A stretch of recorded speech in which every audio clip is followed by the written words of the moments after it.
Ichigo awakens by Talachi chapter 92. Ichigo's allies progress, protecting the kingdom of Wakemundo. It was a quiet day in the endless deserts of Wakemundo.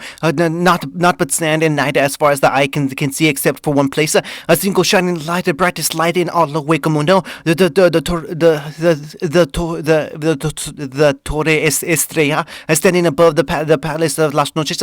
It's signaling all other cognitive hollows to join the kingdom of Rancor, a peace that was really broken by hunger. I do trust that escaped the forest of Menos and aim to evolve to the next stage.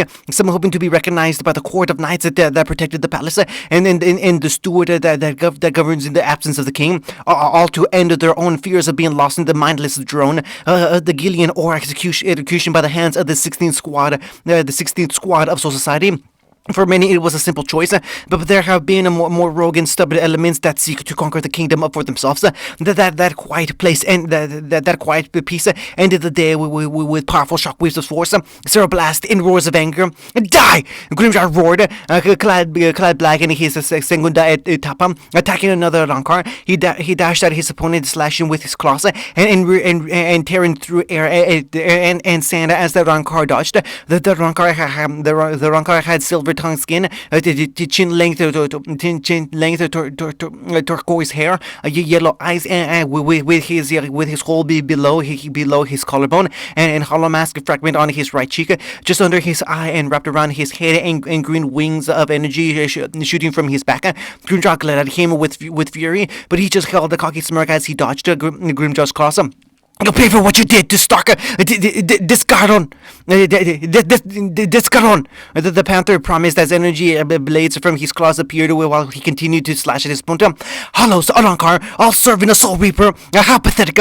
The man taunted as he continued to dodge Grimjaw. It was a normal day in Wakemundo. Then he tried to invade and conquer Las Noches. Coyote Stark was snapping along the outer wall, but still kept his pesquisa up in case something happened. But just when he did send something, he felt something strike him in the gut and send him through the roof of the palace. Redbone's squad of endless soldiers were little more than grains of sand against the attacker's storm, and Renuganga wasn't permitted in the castle for safety reasons. It didn't take long for the others to storm in and retaliate, forcing him to retreat, but not without issuing a threat that Las Noches would be his. Stark was still unconscious and badly injured. Grimjaw had charged after him, and while Jin and Ulquiorra tried to figure out who the Rancor was, the others were on high alert for anything else attacking the palace. Where's your pride as a hollow? I'm serving my king, the strongest of us all. The panther growled at his opponent, blasting a zero at him that failed to hit as the Rancor dodged and laughed the whole while. If you want Ichigo's throne, you'll have to go through me first. He attempted another slash at the invader, who generated a blade of energy from his hand. The two were locked in the struggle. Grimjaw struggling while his opponent showed almost no effort on his part. Is that Soul Reaper really so impressive? The Silver Rancor asked, refusing to believe that any Shinigami could be stronger than he. He didn't feel that strong when I attacked him, and if he is as powerful as you claim, then why send a lackey here to fight his battles? He continued to taunt, making Grimjaw grow more furious with the arrogant Rancor before he was suddenly blasted by a bottle shot from Ulquiorra's hand. His Majesty Ichigo Kurosaki is currently away from Wakemundo, undergoing a different sort of training.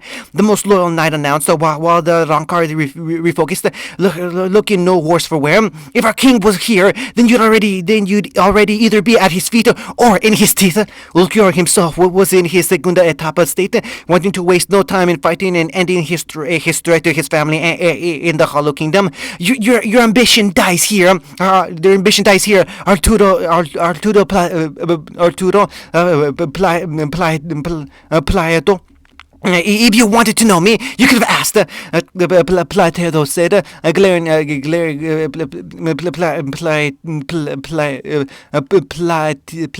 Platedo. said, glaring at the upstart nuisance that dared to stand against him. It didn't make any sense to the Rancor Hollows and Soul Reapers were enemies, and yet this force of Rancor bowed to this Ichigo. No existence was stronger than he is, and he could prove it by killing all the Rancor that stand against him, and then killing whoever that Ichigo Kurosaki fellow is. Hearing you talk just pisses me off. Grimjaw returned to joining to Ulquiorra's side. I'd prefer you never talk, but if I had to listen to you, I'd rather hear you choke on your own blood while my claws tear into your throat. He turned his attention to his partner. So we got a name? Do we have a history? We almost didn't. Only Yamamoto and Unohana remembered him. The bad answered. Arturo Plateado. 1,000-year-old Rancor naturally made one at that. That was also sealed away into society by the Gotei after destroying half of the military, freed after the destruction of the Sohyoku. Seems like he now decided to attempt to finish what he started and destroy all of the Shinigami. So was he before or after the Quincy War? Grimjaw had to ask me because either way we would tell him which was the more dangerous foe, the Rancor before them or the Quincy War. After you, but the Gotai had some time to recover. Ulquiorra answered while Arturo seemed somewhat confused by the conversation. Still, even taxed by the previous battle and launching a surprise attack on an unsuspected force, he survived the original Gotai and had to be sealed away. The worst news: his power is similar to Ichigo's in that he absorbs the ratio of anyone he kills. I do not know who this Yuba or Ichigo is, but it makes no difference to me. Arturo spoke up, getting the pair's attention while Ulquiorra circled around the rogue. I will kill all who stand against me and use their power to strengthen my own. That's all your precious Soul Reaper King will be in the end. He promised while a lance appeared in Ulquiorra's hand. There's no point in this conversation, Grimjaw said, flexing his claws, growling and charging his Ryatsu while Ulquiorra charged his Lanza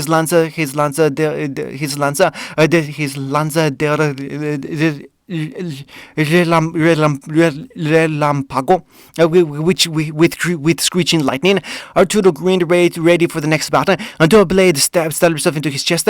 Jin soon appeared with his fox mask on and reached for Arturo's chest. The silver Rancor, however, knocked Jin's hand aside and attempted to stab through the Shinigami's chest himself. Ulquiorra wrapped his tail around Arturo's neck while Grimjaw slashed into his gut with his descaron. The bat now throwing the injured Rancor with all of his might as far as he could.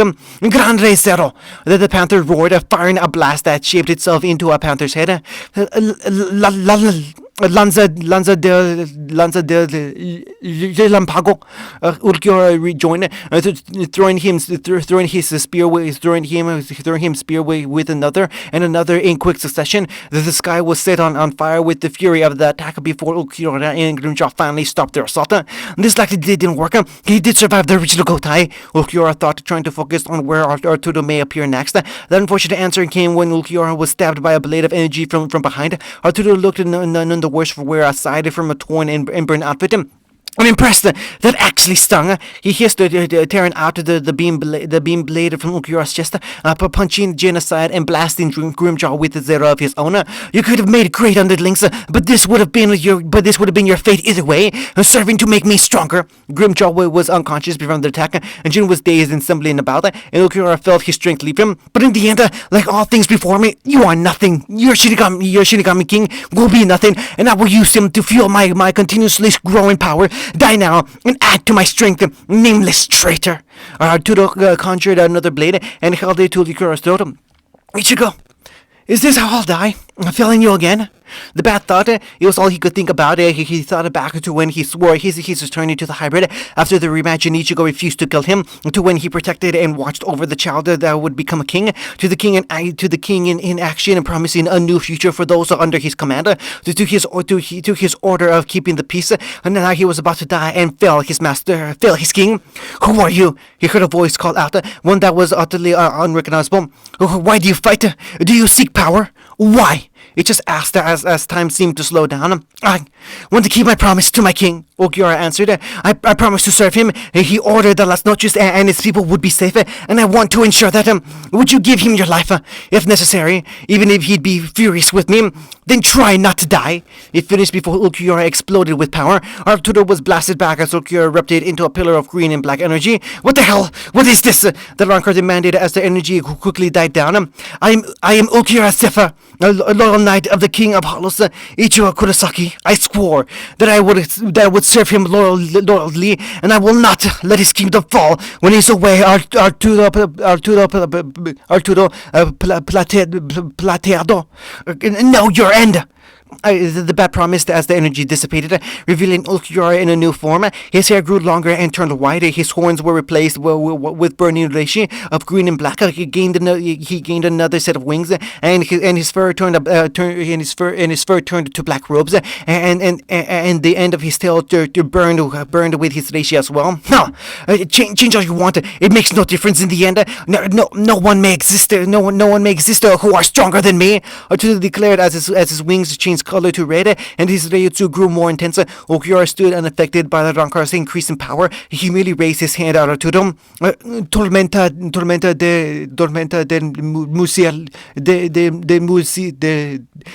de Murcielago. The bat said, enveloping Arturo in a vortex pillar of winds so fast that the fine grain of the sands of Wakamundo tore out Arturo's flesh. When Ulquiorra finally ended it, Arturo was shorter, but still healing mess. The silver Rancor glared and glowered at the bat, only to feel a hand on him and Jin finally say one phrase. Korose, Kamishini no Yari. Arturo was helpless as his body disintegrated from Jin's poisonous bonkai. So, what is that? He asked Ulquiorra as they both examined the new form. Time skip. That night, that voice was the Hakuku and empowered Ulquiorra. Kisuke explained at the captain's meeting after collecting all the data. From what we gathered, the Hakuku is sealed and sleeping. It can still reach out to those it feels a connection to. Ulquiorra wanted to help Ichigo, and the Hakuku wants to help Ichigo since it's linked to his soul. It must have felt a connection to Ulquiorra and gave him the power up as a result of Ulquiorra's own desires. So can anyone access this potential? Jin asked, speaking for the court of Rancor knights in attendance. Or do they have to pass some kind of test? Like I said, it's up to the Hakuku. Ulquiorra repeated. We don't even have a clear idea on why it chose to strengthen Ulquiorra other than wanted to help Ichigo. This new development must be understood. Yamato declared, coming to a decision on the matter. If the Hakuku is indeed able to reach out beyond its seal, then we must study it. Since it has some measure of sentience that seems to grow more with time, then we'll have to ensure that it does not turn against us without the one it is linked to. I demand the utmost caution to be taken while studying this phenomenon. Dismissed. Tusky's new teacher, somewhere in China, the fire martial artist was making her way through China, slaying hollows, doing various odd jobs to sustain herself, picking up various martial arts techniques to add to her skill set, and like her friends, hunting for any traces of the Vanderreich. She was unable to contact the others, but she felt a strange sense that reminded her that they were doing all right. She spent a few months in China trying to absorb all she could before moving on through the west, doing all she could in her quest. She eventually came to an old abandoned temple where she took the chance to focus on the spirit aspect of her abilities. Shunko, she shouted, wearing the outfit she had on for the Wakamundo assault. The power surged through her arms and back as she trained to maintain the stage, only for her control to break and release it. Damn, still too rough. She groaned, feeling her shoulders. That's quite a feat there, kid. She heard a weathered and mischievous voice from behind her. She whipped around, got into her combat stance, and found the source of the voice. A short old man with gold hair that resembled a monkey in a monkey's kasaka, with a staff in one hand and a pipe in the other. It's cyber shades, a large prayer bead necklace, and a simple headband. Not all the humans can harness that kind of power and appear out of nowhere. So I'll ask some simple questions. Who are you? And which side are you on? And do me a favor. Tell the truth, he said before releasing a powerful aura and remaining cloaked in it. Okay, no way I can take this guy on. The teen quickly realized the feeling the power of the old man. Can I escape? Probably not. I didn't even sense his approach. Maybe I should play along for now. My name is Tatsuki Arisawa, and I sided with the Soul Reapers. She said, dropping her stance and banking on the chance that this man was not a Quincy. The old man sucked on his pipe and blew out a cloud of smoke. Shinigami usually stay in Japan, he said, keeping his focus on the martial artist. Would bring one of their numbers all the way out here. Also, I thought you had to be a soul first before becoming a Soul Reaper. They'd lighten up on some restrictions. Now you need sufficient reishi and demonstrate abilities to use it. She returned, now knowing she was talking to someone that knew about Soul Reapers in Soul Society, especially with the coming Quincy War. Now there's a name I haven't heard in a long time. Though I thought that the Shinigami wiped them out. It turns out that they hid themselves away and gathered knowledge and strength to restart the war they lost long ago and for the past 1,000 years. The old man took another puff of his pipe, blowing out another cloud of smoke. Does that mean Yubak is still alive? He said with audible disgust, giving Tatsuki more confidence that the man wasn't an enemy. Yes, so my friends are traveling the world looking for anything and everything Quincy related and to bolster our side for the fight to come. There was a silence as the old man thought. How long do you have? Tatsuki shrugged. Less than 2 years. The monkey man smiled and tapped his staff against the ground. That should be plenty of time to teach you how to harness Toki. He said happily, surprising Tatsuki. What? There are other powerful forces in the world. We've just been staying out of each other's business for the most part. Personally, I hate people like Yubak and would rather see them crushed like the bastards they are. The martial artist who weighed her options. The man was certainly powerful, and the vampire could put the whole of Soul Society on alert. It didn't surprise her that Yubak would have enemies beyond Soul Society, given what she's heard about him. And if she could, learn this Toki, she could be bringing back a great boon to all Shinigami. Okay, I'll be your student. What should I call you, old man? She asked, grinning another smirk, gaining another smirk from him. Just call me son for now. The now named son answered. If you survive, I'll tell you the rest. Battle in France with Chad and Jackie. It was quiet in the months since they left Japan, doing their part in the search for Quincy-related matters. When they set foot in France, they agreed to split up and contact each other in the event they came across anything of relevance.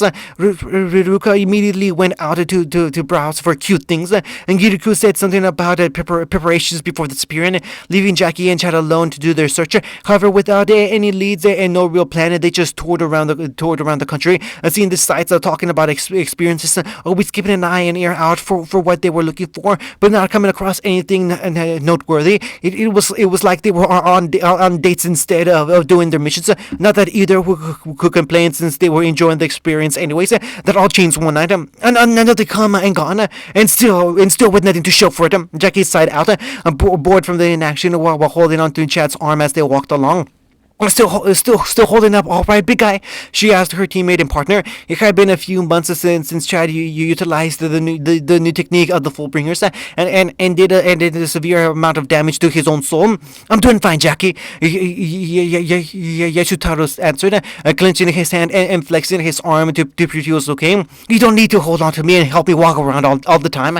He sounded sincere, gentle, like he didn't want to burden anyone with his supposed problems. I don't, she admitted, but I'd like doing it. She thought to herself as they ended up by a shipping dock, where they both stopped and looked into the dock area. I guess today might actually yield results, she said just before jumping the fence with her partner in tow. The man inside had long and silky purple hair, blunt pointy teeth, and looked absolutely ready to tear the two apart.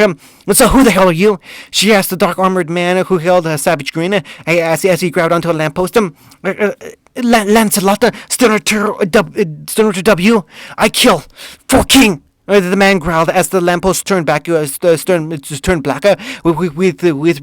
red tears along the body, charging at the pair when it finished its odd transformation.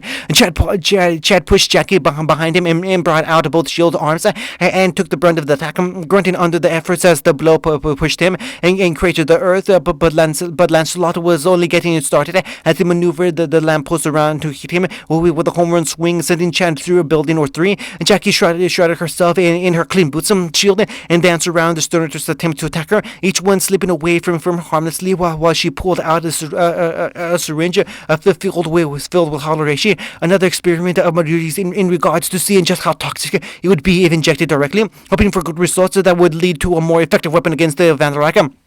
Just need to get it in, she thought as she got within striking distance and disabled her shield before she could stab his neck with the needle. A black helmet with the ponytail covered his head. The needle snapped against the spirit metal, and the Berserker Knight threw a back fist at Jackie, sending her flying. Before Lance could do much else, Sado reappeared with his left arm in attack mode, and he began attacking the Stunner. The Devil's arm was blocked with the shockwave still pulsing through and hitting the Quincy, but was less effective than the Chad hoped. He pressed the tackle with a fully charged El Directo, blasting into Lance and sending him flying with a wave of reishi. The knight he righted himself, throwing the two broken halves of the lamppost at Chad, while Jackie coming to the rescue with a clean bubble shield. Try to get in contact with Giriko. Hold him off. The giant said, unsheathing the speed boost of the Fullbringer to shoot himself at the knight, circling to the right at the last second to catch the Quincy off guard. The Fullbringer managed to strike true, creating a painful screech as the metal warped and caved around his hand with the skull shockwave pulsing through the night and sending him flying into the building. Before Chad could prepare himself for the next battle, he felt a warm wetness at his side that was followed by intense pain. He looked down to see he was cut, leaving a deep gash in his side from something. Looking back to Lancelot would reveal spear in his armored hands that was pulsing with the twisted powers that affected the lamppost.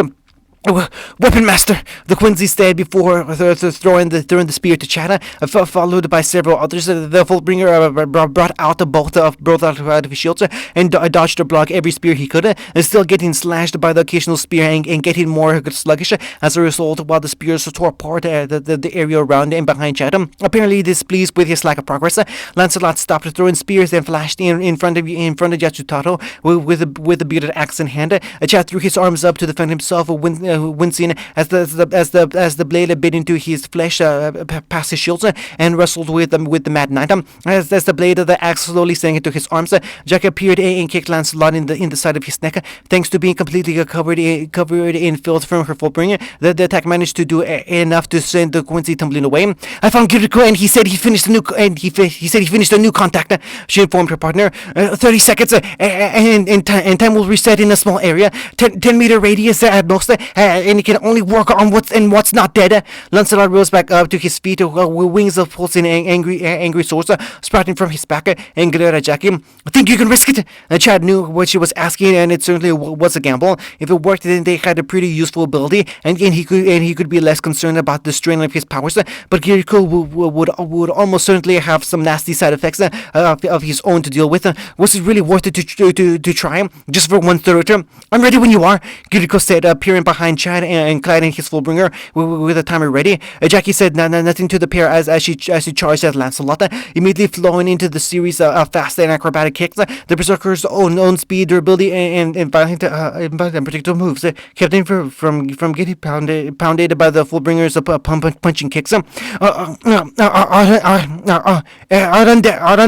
Lancelot yelled out, suddenly with a sword appearing in a burst of black flame. It was more than just a reishi constructor like Uryu's bow and Ichigo's blades. This was something far stronger, and the blade was glowing with power. The knight's speed increased suddenly and almost cut Jackie's legs off, leaving a long and deep gash in her thigh. Chad's mind was made up the moment he saw his ally injured. Do it!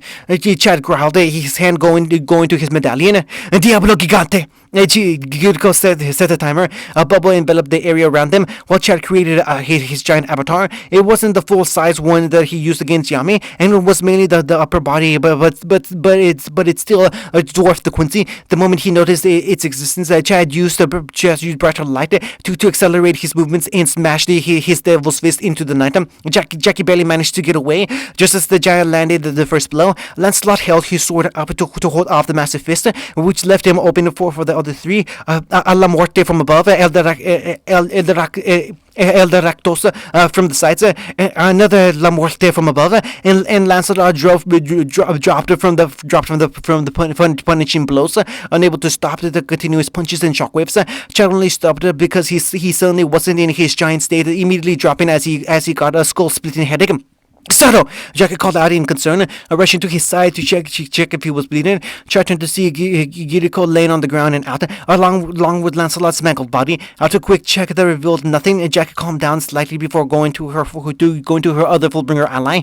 Soon after that, Ririko found them and permitted the lot into her hospital dollhouse that was designed by Unohana and Ukiura, Unohana and Urahara, where Jackie ran a more thorough test on the pair. Lancelot was kept in a separate dollhouse meant to preserve its samples. Good news or bad news? Jackie asked Chad while Ruka made their gateway.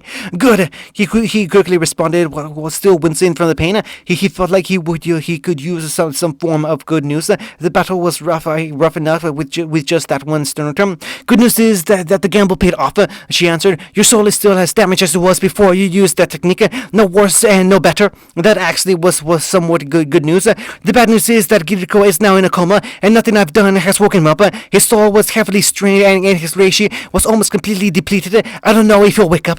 That was decidedly very bad news. Nothing they could really do other than rest and hope for the best for now. Ruduka had to get them out of France before the authorities showed up. They did tear up a street and a few buildings. Saintly hearts. Somewhere in Italy, she hasn't heard much from her friends since they went on the journey. Each one keeping to themselves until the agreed time to contact each other and make a report on their Quincy hunts.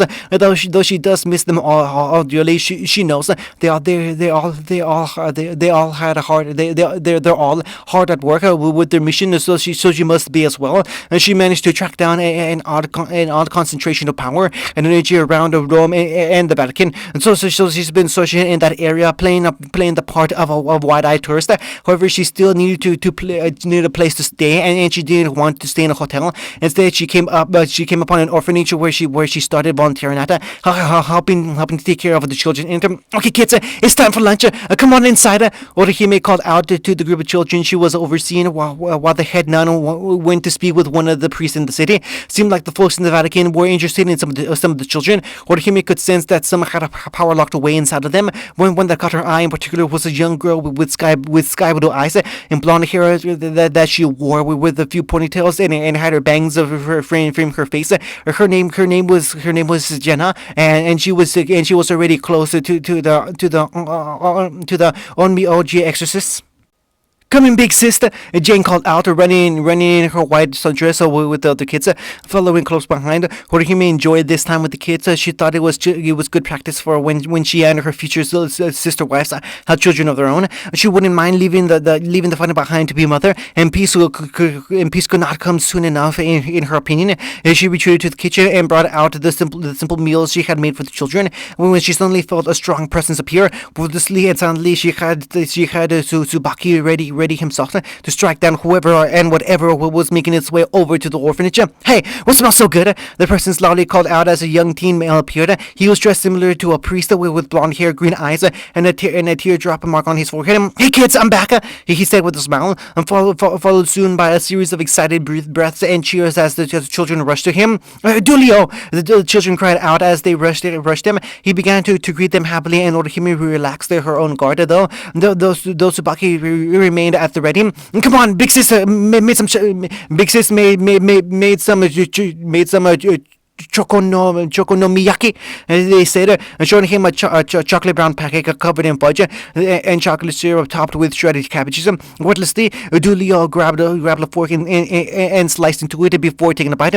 So chocolatey, he said in delight, taking another bite from the odd creation. It feels like I'm eating a Hong Kong style fried noodles as well. How did this work? He demanded, looking at Orihime in wonder. It just came out that way. She replied simply and keeping a serene smile. Thus the group enjoyed a nice lunch. Most of the kids went to take naps. While Jean wanted to run about a little more. Orihime was washing dishes and Dulio was helping. You're really close to the kids, aren't you? She asked, keeping that smile while Dulio dropped his own disguised calm. I am. So wonder what someone of your powers doing here, he said. His presence getting heavier in a way similar to Lesu. I don't recognize you as a member of the church, but you don't feel like a demon. That leaves the fallen or pagan. You don't feel too malicious, despite that spirit that's watching you. Who are you, and what are you doing here? Orihime weighed her options and what she knew of the kids from what she saw. A genuine care for the other orphans and the drive to protect them from physical threats as well as emotional ones. That was enough for her to trust them, especially since he already knows that she has power. She still had Shuno and Ayame get ready in case things went south and she needed to reject him entirely. I'm Orihime Inoa, and I came here because I felt a spiritual disturbance. She admitted to the church soldier. This place is in particular had some strong energies in it, but they aren't quite what I was looking for. That said, I don't mind being here and helping to look after the children. She said with a smile, making the other exorcist relax. If that's the case, why not come with me and devote yourself to God? He asked, smiling at the girl. I'm certain you can find a place among us, and we can help you in your task. So long as it's righteous. Orihime smiled and was about to turn it down when a sudden scream alerted the two of them. That was Jean. He realized concern coloring his face as the two ran outside and found nothing. Jean, Dulio called out, feeling very scared for the young girl. That way, Ventus, Orihime said, pointing towards the forest before the wind gathered at her feet and shot her forward. Dulio was surprised for a moment before following suit, keeping up with the older girl using his own wind. With Orihime's guidance, the pair soon came upon a small middle-aged man in white robes with blue lines that seemed meticulous and rough-looking skin, almost like sandpaper. In his hands was a scared and struggling Gina, that spurred to get out of the man's iron grip. Now calm down, kid. Soon you'll be filled with His Majesty's divine power, he said to the girl while licking his lips. Don't you want to devote yourself to such a holy task as aiding the Quincy King? What's holy about this? Dulio yelled out as the two landed in front of the pair, both looking at him with a cold and focused glare. What's divine about kidnapping children? And I don't even want to think about what you're planning. Orihime wasn't interested in talking. She found her Quincy target, and it was time to go to work. Koten Sanshun, she immediately said, the three spirits of Tsubaki flying around to cut him to pieces, only to stop dead on contact. What the? Physical attacks can't hurt me. The Quincy laughed hysterically, holding the scared Jean tight to him. I'm certain with the friction, I can make anything immobile by either removing or maxing out friction. Too much, they can't move their feet. Too little, they slip too much. He laughed, lifting Jean and licking her ear and mocking the pair. Jean looked so terrified that Orohime's glare turned downright murders. While Dulio got an idea. Just physical attacks then. Something like fire can work, he asked, surprising both the Quincy and Orihime. I guess, but you wouldn't dare. Orihime got a fire spirit, he asked, making the Quincy eyes wide in recognition of the name. Orihime seemed to have caught on him. Ignis, come forth! She summoned a red light coming from one of her rings before taking a humanoid form. Contain my flames! Dulio said as he held his hand out to Quincy, causing him to erupt into flames. The sudden fire shocked Quincy into releasing Gina, who immediately ran toward Orihime. The spirit concentrated the flames into a sphere around the friction, while Dulio increased the fury of the fire. The cries ended quickly as the Quincy was burned to ash. Jin was now safe, and Orihime had a lot to explain. But for now, a crying child needed comfort. There, Gina. Big sis is here. The spirit used to say, holding and gently patting the sobbing girl as they made their way back to the orphanage. After an extra sweet snack and hairstyle makeover, the messy bob with a single thick ponytail braid, Jean joined the other kids for a nap while Dulio was filled in on the Quincy matter. But it sounds like this Yubak is a parasite. Why do the other Quincy serve him, and why did they consider it holy? He asked after Orihime gave him the full story as she knew it. Why do you consider anything you do for the church to be holy? She returned, studying the boy. Is it because you truly believe in the cause, or is it because you were told to do so? He never once thought of it like that. My enemies are Quincy, but two of my best friends are trusted allies, and trusted allies are Quincy as well. Ones that turn against Yobaka. Should they suffer the same judgment as those that serve Yobaka despite going against him? If he applied that train of thought to his life, and then what was he doing? As for why they think it's because they believe in Yorba because in his mission and because they believe in his mission and end goal. Believe is a powerful thing, and if you control that, then you control the people. I can see that. He admitted as the children woke up from the naps. Just try to focus on doing the right thing for everyone and not blindly follow. Orihime advised that she return to the children playing with them and making happy memories while Dulia was left to ponder her words. Orihime stuck around for a few more days after Jean suddenly began to create blades from nothing, but would soon leave to continue her mission. End of chapter 92.